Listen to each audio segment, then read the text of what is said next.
누가복음 2장 25절부터 35절의 말씀입니다. 순서지에 있고요. 네, 같이 함께 보도록 하겠습니다. 성경을 찾으시는 분들 찾으시고요.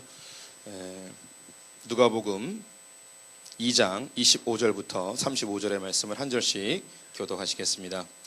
예루살렘에 시므온이라 하는 사람이 있으니 이 사람은 의롭고 경건하여 이스라엘의 위로를 기다리는 자라. 성령이 그 위에 계시더라.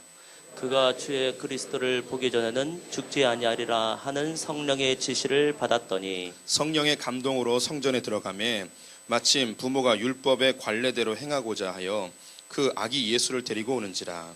시므온이 아기를 안고 하나님을 찬송하여 이르되 주제여 이제는 말씀하신 대로 종을 평안히 놓아 주시는도다. 내 눈이 주의 구원을 보았사오니 이는 만민 앞에 예비하신 것이요 이방을 비추는 빛이요 주의 백성 이스라엘의 영광이니이다 하니 그의 부모가 그에 대한 말들을 놀랍게 여기더라. 시므온이 그들에게 축복하고 그의 어머니 마리아에게 말하여 이르되 보라, 이는 이스라엘 중 많은 사람을 패하거나 흥하게 하며 비방을 받는 표적이 되기 위하여 세움을 받았고 함께 읽습니다. 또 칼이 내 마음을 찌르듯 하리니 이는 여러 사람의 마음의 생각을 드러내려 함이니라 하더라. 아멘. 우리 많은 분들 또 이 성탄절 아침에 주님을 예배하기 위해서 오셨는데요. 너무너무 반갑고요. 하나님의 은혜와 평강이 함께 하시기를 축원드립니다. 그런데 사실 우리가 예전만큼 성탄절의 기분이 나질 않죠. 또 요즘 거리마다 캐롤도 없어졌다고 그러더라고요. 저작권 문제로 또 캐롤을 이렇게 흘려보낼 수 없는 그런 시대를 살고 있습니다. 또 어린아이들도요, 방학이 안 했어요. 그래서 성탄절 준비하는데도 많은 애로사항들이 많았습니다. 그리고 예전만큼 분위기도 안 나고요. 이 성탄절에 그 아이들과 어른들이 기대하는 바하고 조금씩 다른데요.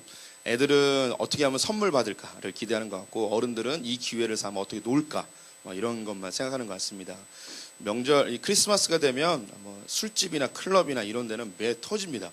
교회는 점점 비어가는데 그쪽으로 점점 가는 거죠. 마치 이스라엘 시대에요, 하나님의 성전은 비어가고 바알과 아세라 신전은 점점 부흥하는 이런 모습과 이 시대가 비슷하지 않을까라는 생각도 해봅니다. 이 성탄절이 이렇게 좀 분위기는 좀 없어졌을지라도요, 그런데 이 성탄절 자체가 유흥과 우리의 재미를 위해서 존재하는 건 아니잖아요. 성탄절에 어떻게 시작됐고 언제부터 시작됐는지 정확히 알 수는 없습니다. 역사적 자료들이 몇 가지는 있긴 하지만 그래도 상당 부분 추측에 불과합니다. 2000년 기독교 역사 속에서 이 성탄절은 자연스럽게 형성이 된 것이죠. 성경에는 성탄절을 지키라고 하는 말이 없습니다. 성경의 절기 중에 성탄절이 없거든요. 그런데 우리 믿음의 선배들이 신앙생활을 하면서 예수님의 오심, 예수님의 탄생하심에 대하여 우리가 마음속에 좀 깊이 생각해 봐야겠다라는 그런 믿음의 동기들이 생긴 거죠. 그래서 성탄절이 만들어지게 되었습니다. 그래서 이 성탄절은 선물 주고받고 혹은 재밌게 놀고 성탄절 이브날 즐겁게 교회에서 공연하고 이런 것도 소중한 좋은 기독교 문화입니다. 굉장히 지킬 만한 의미가 있고요. 그런데 더 중요한 것은 이 성탄절의 의미가 무엇인가, 이것을 좀 깊이 생각해 보는 것이 진정한 성탄절의 의미가 아닐까 생각됩니다. 성탄절의 의미를 생각해 볼 수 있는 좋은 본문이 오늘 시므온에 대한 이야기입니다. 시므온이 등장을 하는데요, 시므온에 대한 정보는 거의 없습니다. 몇 가지 이야기해주고 있는 것이요, 그는 의로운 자였고요, 경건한 자였습니다. 그리고 이스라엘의 위로를 기다리던 자였습니다. 성경에서 설명해 주는 게 세 가지 정보인데요, 첫 번째 의롭고 경건한 거. 이거는 쉬운 말로 이야기하면 믿음 좋은 거예요. 그러니까 여기 계신 우리 소풍교회 성도님들처럼 그냥 신앙 자체가 굉장히 좋은 거죠. 그런데 이 시므온이 의롭고 경건하다, 이 말이 우리는 별로 이렇게 부담스럽지 않은데요, 이 이야기가 이 이스라엘 백성들은 굉장히 부담스러운 이야기예요. 시므온이 경건하고 의롭대요. 근데 이것은 우리 성도님들이 성경의 배경을 좀 알면 왜 이것이 안 어울리는 말인지 알 수가 있어요. 시므온이 어디에서 처음 등장하냐면요, 성경 창세기에 등장을 합니다. 똑같은 이름이거든요. 시므온이 어떤 사람이냐면 자기 여동생 디나가 세겜에 있는 왕자에게 겁탈을 당해서 너무 화가 나가지고 결혼의 조건으로 모든 남자들 다 할례를 시켜버립니다. 너네들이 다 할례하면 내가 결혼시켜줄게. 그런데 할례를 행해서 움직이지 못하는 사이에 자기 동생과 함께 거기에 있는 모든 남자들을 죽였던 그런 전적을 갖고 있었던 사람이 이 시므온이에요. 그러니까 이스라엘 백성들에게 시므온이라는 이름 자체가 그렇게 좋은 이름이 아니에요. 근데 그 뜻은 듣다라는 뜻입니다. 이 그 시므온에 대한 자기 아버지 야곱이 예언을 해줬는데요. 창세기 49장에 보면 그 예언의 말씀이 이렇게 되어 있습니다. 시므온과 레위는 형제요, 그들의 칼은 폭력의 도구로다. 내 호나 그들의 모의에 상관하지 말지어다. 내 영광아 그들의 집회에 참여하지 말지어다. 그들이 그들의 분노대로 사람을 죽이고 그들의 혈기대로 소의 발목 힘줄을 끊었음이로다. 그 노여움이 혹독하니 저주를 받을 것이요 분기가 맹렬하니 저주를 받을 것이라. 내가 그들을 야곱 중에서 나누며 이스라엘 중에서 흩으리로다 라고 되어 있습니다. 시므온에 대해서 레위는 제쳐놓고요, 시므온에 대하여서 야곱이 하는 그 별칭이 있는데 폭력의 도구라고 되어 있습니다. 예전 성경은 살인의 기계라고 이야기했어요. 살인하는 기계라고 그랬어요. 저는 그 표현이 더 좋아요. 이 시므온은 굉장히 폭력적인 사람이었습니다. 그리고 분노를 참지 못하고요, 혈기가 대단했던 사람이에요.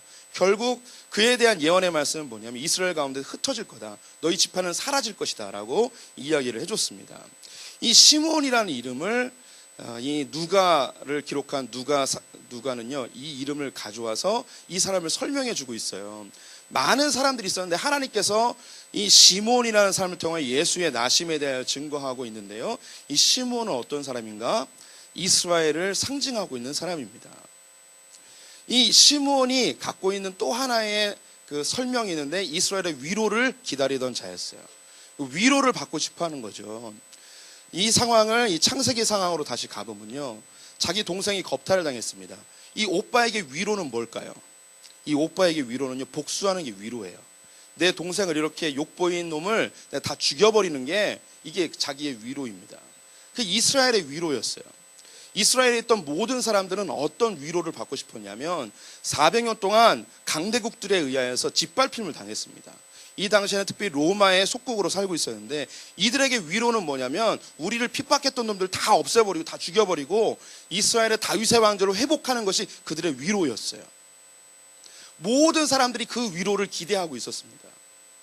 올해 우리 성도님들 좀 화나는 일 많지 않으셨나요? 올해는 한국 사회가 너무 화가 나 있는 듯한 느낌이 많이 들었어요. 근데 이것은 하루 이틀의 문제는 아니고요, 한국 사람들은 이 한이 많아서 그런지 화를 잘 내요. 예. 엊그젠가 그 자동차 시비를 붙었는데 3단봉을 가지고 유리창을 깨고 막 그래가지고 경찰이 구속됐잖아요. 뭐 이런 일들이 너무 비일비재합니다. 우리 성도님 운전하다 보면 정말 겁나서 야, 저 사람이 날 패진 않을까 막 이런 생각이 들 정도로 사람들이 다 긴장해 있고요, 다 화나 있는 것 같아요. 제가 설교를 준비하면서 왜 우리가 일본 사람들한테 이렇게 꼭 이겨야 되는가에 대한 고민을 좀 해봤어요. 그 이유가 뭔지 생각해봤는데요, 우리가 일본을요 이겨서 독립된 게 아니었어요. 그래서 외부의 힘에 의하여서 독립이 되다 보니까 우리는 그 일본을 어떻게든 이겨보고 싶은 마음이, 그러니까 위로받고 싶은 거예요. 한번 죽살나게 패배를 가지고 하여간 엄청 패서 내 이 분노를 일본에게 어떻게든 풀어내고 싶은 거예요. 그래서 어떻게든 이기려고 하는 거죠. 지금 일본하고 우리나라하고 하면 우리나라가 더 이렇게 인정받는 나라가 된 것 같은데도 불구하고 일본을 여전히 우리가 어떻게든 이겨보려고 하는 그런 마음이 강력하게 존재하는 걸 보면은 우리가 일본을 이기지 않고 독립을 해서 그런 거 아닐까라는 생각을 해봅니다. 이스라엘 백성들이 다 위로받고 싶었어요. 어떻게 위로받고 싶었냐? 자기들을 괴롭혔던 로마를 다 죽여버리고 다윗의 왕조를 회복하는 게 그들의 위로였습니다. 그런데 이 시므온을 이 성경에서 특별히 끄집어내서 의롭고 경건한 자인데 이스라엘의 위로를 기다렸대요. 이 사람을 끄집어낸 이유는 뭐냐면 이스라엘 사람들이 생각했던 위로와 다른 위로를 기대하고 있었던 것이죠. 성경에서 여자는요, 특히 이제 신약 성경에서 이 설교도 한번 했었는데 가장 많이 등장하는 여자의 이름이 마리아입니다.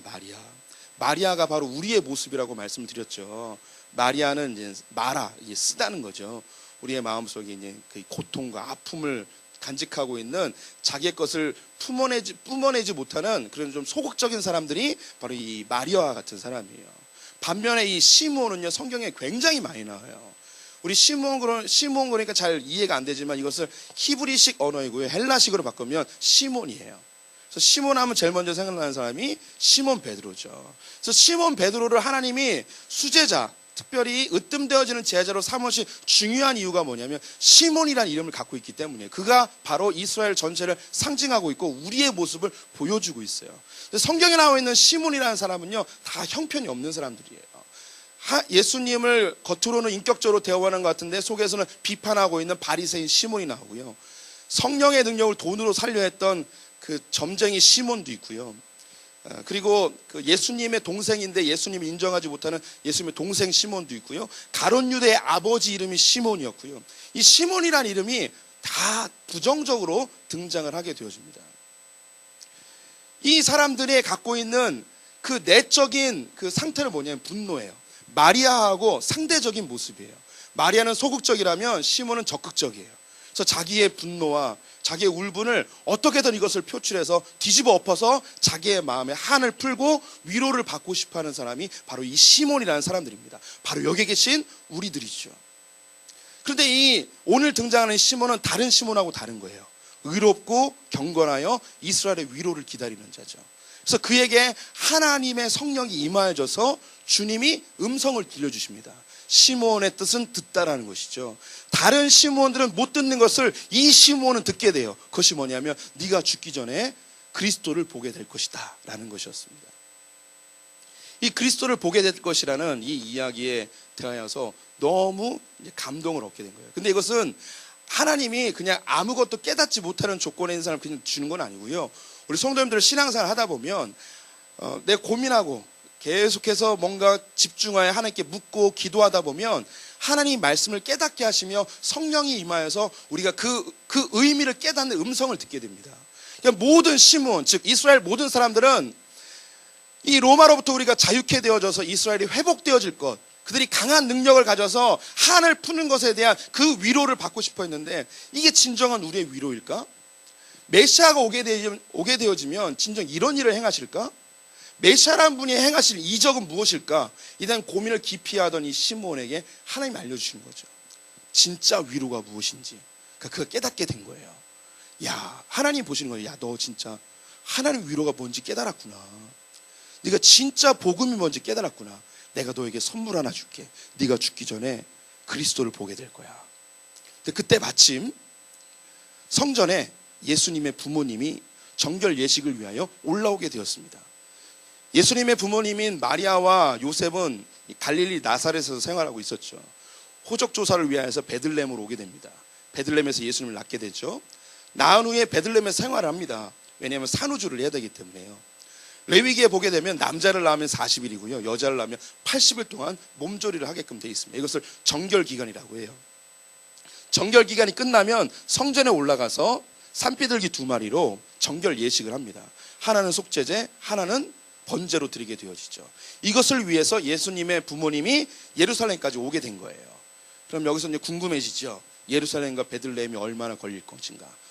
예루살렘 언덕에서 보면 베들레헴이 보여요. 직선거리로 하면 한 12km 됩니다. 그럼 걸어오면요 한 2시간이나 3시간이면 충분히 올 수 있는 거리예요. 그래서 예배를 드리러 왔는데 그때 마침 이 시몬이 이 아기를 보게 된 거예요. 그때 주님이 그 아기가 누구인지 깨닫게 해주신 것이죠. 그가 바로 그리스도 예수입니다. 이 예수님에 대한 예언의 말씀이 오늘 성경에 기록이 되어 있는데요. 31절부터 33절까지의 30절부터 32절 말씀 우리 같이 읽어볼까요? 시작.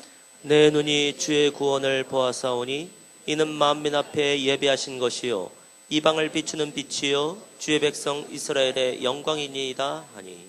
이 예수 그리스도의 어린 모습을 보며 시몬이 선포한 것이 뭐냐? 이 예수가 바로 이방을 위한 비추는 빛이다 라고 이야기합니다. 이 시몬이 이스라엘의 위로를 경험하게 됩니다. 이제 내가 구원을 받았습니다. 이제 내가 주님께 노임을 받았습니다. 이제 더 이상 안 기다려도 되는군요 하며 그가 깨달음을 얻게 되는 것이 뭐냐면 이방에 비추는 빛이라고 합니다. 성경에서 빛은요 주님의 질서, 주님의 통치, 주님의 생명을 이야기합니다. 그래서 이 땅 가운데 있었던 그 질서가 사라지고 하나님께 주시는 새로운 질서가 이 땅 가운데 임하게 되어진다는 것입니다. 이것이 이스라엘을 통해서 임하게 되는데 그래서 이스라엘이 영광을 경험하게 된다는 것입니다. 이거는 시므온과 주님의 질서 굉장히 긴밀한 관계가 있습니다. 시몬이라는 이름이 살인하는 기계였습니다. 그래서 그들은 자신들의 힘으로 자신들의 억압하던 것들을 다 없애버리고 능력을 키워서 자기의 한을 풀어내는 이 세상의 질서로 그들은 위로받고 싶었어요. 가난했던 사람들이 위로받는 방법은요, 돈을 얻는 거고요. 어린 시절에 매맞고 자란 사람들이 위로받는 방법은 힘이 생기는 것이고요. 공부 못했던 사람들이 위로받는 방법은 공부를 잘하여서 똑똑해지는 게 위로예요. 이게 세상의 질서예요. 그런데 주님께서 새로운 빛을 주신다는 거예요. 내가 경험했던 그 아픔들, 고통들, 나의 가난들, 나의 어리석음들, 나의 죄악들까지도 그 빛으로 나아감으로 인하여 새로운 질서가 형성되면서 새로운 위로가 생기게 되는 것이죠. 우리가 지금까지 걸어왔던 신앙의 발걸음이 바뀌어져 버리는 거예요. 우리는 어쩌면 주님을 이용하여서 이 세상에서 주는 위로를 얻고자 하는 마음이 더 강력했을 수도 있습니다. 주님이 이 땅에 오심으로 인하여 새로운 빛, 새로운 질서, 이 땅에서 추구하던 그 질서가 아니라 하나님이 제시하는 새로운 질서로 우리가 회복되어지는 것이죠. 이 빛과 새로운 질서에 대하여서 그 다음에 이 시몬이 해석을 해줍니다. 34절과 35절 중요한 말씀인데요, 다시 한번 같이 읽어보겠습니다. 시작. 시몬이 그들에게 축복하고 그의 어머니 마리아에게 말하여 이르되 보라, 이는 이스라엘 중 많은 사람을 패하거나 흥하게 하며 비방을 받는 표적이 되기 위하여 세움을 받았고 또 칼이 내 마음을 찌르듯 하리니 이는 여러 사람의 마음의 생각을 드러내려 함이니라 하더라. 시몬이 예수님의 부모님들에게 이야기합니다. 이스라엘 중에 많은 사람이 패하거나 흥하게 하여, 이 예수로 인하여서 이스라엘 중에 있는 사람 중에 어떤 사람들은 패하게 될 것이다. 고통을 당한다는 거예요. 망하게 된다는 거예요. 어떤 사람은 흥하게 된다는 거죠. 성공한다는 거예요. 이 예수 그리스도로 인하여서 이스라엘 사람 중에 어떤 사람은 망하게 되고 어떤 사람은 흥하게 된다는 거예요. 왜 망하게 되느냐? 그 칼이 자기의 마음에 있는 생각을 다 드러내버린대요. 중요한 단어 나왔죠. 칼. 시몬과 칼. 굉장히 중요한 연관성을 가지고 있는 단어들입니다. 예수님이 이스라엘 가운데 왔어요. 그래서 예수님께서 그들에게 새로운 빛을 주셨습니다. 이 빛으로 인하여서 그들이 기대했던 위로가 다 사라져버리고 주님이 주시는 새로운 위로가 제시대가 되었습니다. 그들이 기대했던 위로, 힘이 강해지고 재물적으로 많아지고 이 세상의 질서에서 승한 자가 되어지면 그들이 위로를 받을 것이라고 생각했는데 주님이 새로운 질서를 주니까 이들이 화가 나버렸어요. 우리가 원하던 위로는 이게 아닙니다. 우리가 원하는 위로는 이 로마 다 부셔버리고 다윗의 왕조가 새롭게 일어나는 겁니다. 근데 당신은 우리가 원하는 위로가 아닌 이상한 위로를 주고 있습니다. 당신 같은 사람 필요 없습니다. 그들의 마음속에 무너짐이 생겼습니다. 쓰러져 버렸어요. 마음이 상함을 받았어요. 그들은 결국 어떻게 했는가? 그들이 갖고 있었던 칼을 들어 그 예수를 죽여버립니다. 살인하는 기계가 되는 거예요. 이들이 원했던 위로를 주지 않자 그 예수를 죽여버리게 되죠. 그 이스라엘을 대표하는 시몬 베드로가 예수님이 잡히시기 바로 직전에 겟세마네 동산에서 예수님을 잡으러 왔던 그 대제사장의 무리들 가운데 말고라는 그 종이 있었는데 자기가 갖고 있었던 칼을 들어 그의 귀를 잘라버리죠. 그때 예수님이 하셨던 아주 중요한 말이 있습니다. 칼로 일어선 자는 칼로 망하게 되어진다는 것이죠. 그 이야기가 바로 이 이야기예요. 너는 지금 칼을 들어서 힘과 능력을 갖고 하나님의 나라를 이루어서 네가 위로받고 싶어 하는구나. 그런데 그것이 나의 방법이 아니다. 칼을 들어서 서는 자는 시몬에게 예언하였던 이스라엘 가운데 다 흩어져 버리는, 즉 망하게 되어지는 역사 가운데 시몬 지파가 사라져 버려요. 그렇게 되어진다는 거예요. 그런데 주님께서 주시는 새로운 빛, 새로운 위로가 우리 가운데 임하게 되어지면 우리 안에 무슨 일이 벌어지는가? 흥하게 되어진대요. 즉 성공하게 되어진대요. 우리가 신앙생활을 하다 보면요, 원수 갚고 싶을 때가 있어요. 내 안에 있는 한을 풀어내고 싶을 때가 많이 있습니다. 억울한 일을 당할 때도 있고요. 내가 더 능력이 생겨서 다 뒤집어 엎어버리고 싶어요. 실제로 내가 참고 있기 때문에 내가 뒤집지 않는 것이지, 내가 내 혈기대로 내 분노대로 하게 되면 다 뒤집어 엎은 일들이 너무나 많죠. 교회 일도 그렇고요, 가정의 일도 그렇고 직장의 일도 그렇죠. 근데 주님이 이야기하십니다. 우리가 원하는 위로가 아닌 예수 그리스도께서 주시는 위로를 주고 싶다는 것이죠. 여기 계신 분들은요, 저를 비롯해서 다 시므온이에요. 우리 안에 다 분노의 칼을 갈고 있어요. 기회와 상황만 되면 내가 다 죽여버리겠다 라는 생각이 있죠. 한 번만 더 걸려봐 라는 생각하는 거죠. 이거 꼭 이렇게 나눠야 될 필요는 없는데 여성 성경 공부반에서 그런 걸 나눴어요. 분노 게이지가 막 올라가는데 한 놈만 걸려봐. 그런데 걸렸어요. 주차장에서 어떤 여자.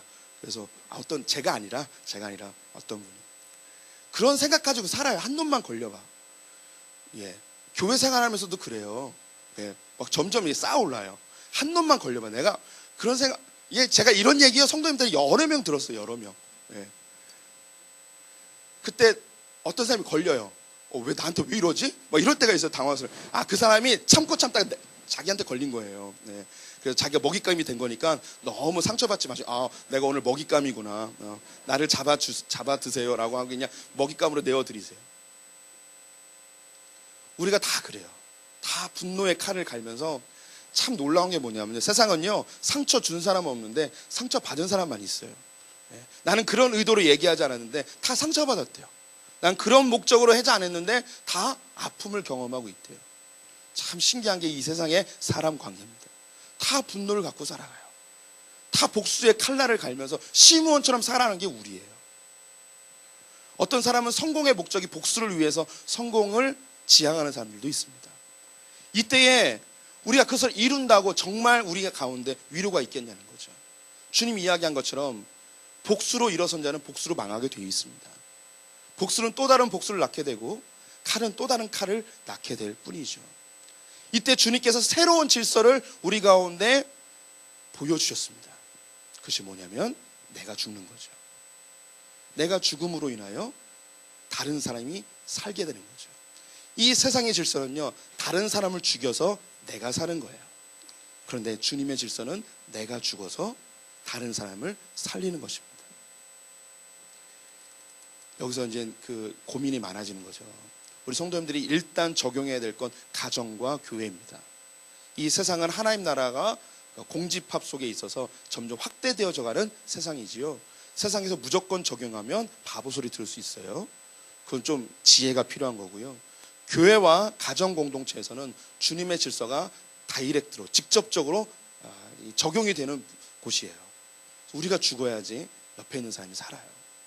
오늘 성탄절입니다. 주님께서 왜 오셨는가? 주님께서는 복수하기 위해 오신 것이 아니고 자기를 죽여 사랑을 실천하기 위해 오셨습니다. 우리 성도님들, 예수님이 마지막에 만난 사람이 있는데요, 베드로예요. 베드로에게 갈릴리 바닷가에서 이렇게 묻죠. 요한의 아들 뭐라고요? 시몬아. 베드로라고 안 물어봐요. 시몬이라고 물어봐요.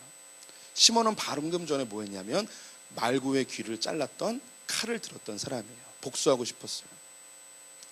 요한의 아들 시몬아 라고 이야기하며 묻는 거예요. 네가 이 다른 사람보다 나를 더 사랑하냐? 그때 예수님께서 그에게 명령하신 게 있죠. 내 양을 먹여라, 내 양을 쳐라. 이것은 책임지라는 거예요. 먹여 살리라는 거죠. 네가 희생당하고 네가 죽어도 네 양들을 먹이라는 거예요. 우리는 다 결국은 목자입니다. 옆에 있는 분들이 주님의 양들이에요. 우리를 죽여 우리의 감정을 소모하여 우리가 손해보면서 옆에 있는 사랑하고 옆에 있는 사람을 살리는 게 주님께서 우리에게 명령하신 거죠. 누구에게 하셨는가? 시몬에게 한 거예요. 바로 우리에게 하셨습니다. 주님이 이야기하는 거예요. 분노의 칼을 갈고 있는 누구누구야. 복수의 칼날을 갈고 있는 누구누구야. 네가 날 사랑하니? 우리 성도님들 뭐라고 대답하시겠습니까? 지금 우리 성도님들에게 물어보는 거예요. 다시 물어볼게요. 복수의 칼날을 갈고 있는 누구누구야. 이렇게 하니까 잘 적용이 안 되시네요. 복수의 칼을 갈고 있는 창현아, 네가 날 사랑하니? 원수를 짓밟기 위하여 노력하고 있는 창현아, 네가 날 사랑하니? 그때 제가 뭐라고 이야기할까요? 제가 원수를 짓밟기 위하여 지금 애쓰고 있지만 주님을 사랑합니다. 제가 복수의 칼날을 예리하게 갈고 있지만 주님을 사랑합니다. 이렇게 대답할 수 없겠죠. 주님을 사랑한다면 주님께서 하신 것처럼 우리도 누군가를 위하여 죽기를 각오하는 그런 분들 되셨으면 좋겠습니다.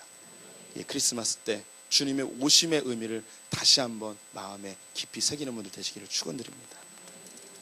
기도하겠습니다. 하나님 아버지, 우리는 다 표현하지 못할 뿐이지 우리의 마음속에 한을 가지고 복수하고 싶어하고 다 뒤집어 엎고 싶은 심우원과 같은 살인하는 기계들입니다. 하루에도 수십 번씩 누군가를 죽이고 누군가를 갈기갈기 난도질하는 마치 사이코패스와 같은 그런 무참한 살인 기계들임을 고백할 수밖에 없습니다. 이런 우리들에게 주님 묻고 계십니다. 네가 나를 사랑하느냐? 주님 앞에 정직하게 주님을 사랑합니다라고 우리가 고백할 수 있을지 의문해 봅니다. 주님 우리를 위하여 죽으셨는데 우리는 우리의 양들을 갈기갈기 찢어놓는 살인의 기계가 되지 않게 하여 주시길 간절히 원합니다. 하나님, 주님의 사랑 다시 기억하여 이 성탄절에 내가 죽어 내 이웃과 내 가족들을 살리는 자들 되게 하여 주시옵소서. 우리의 힘으로 할 수 없습니다. 성령님 도와주시옵소서. 그리하여 주님의 나라가 이 땅 가운데 임하여져 주님의 빛과 하나님의 영광이 그리고 주님의 질서와 평강이 임하는 것을 보게 하여 주시옵소서. 우리 안에 주님의 구원을 보고 싶습니다. 예수님의 이름으로 기도드렸습니다. 아멘.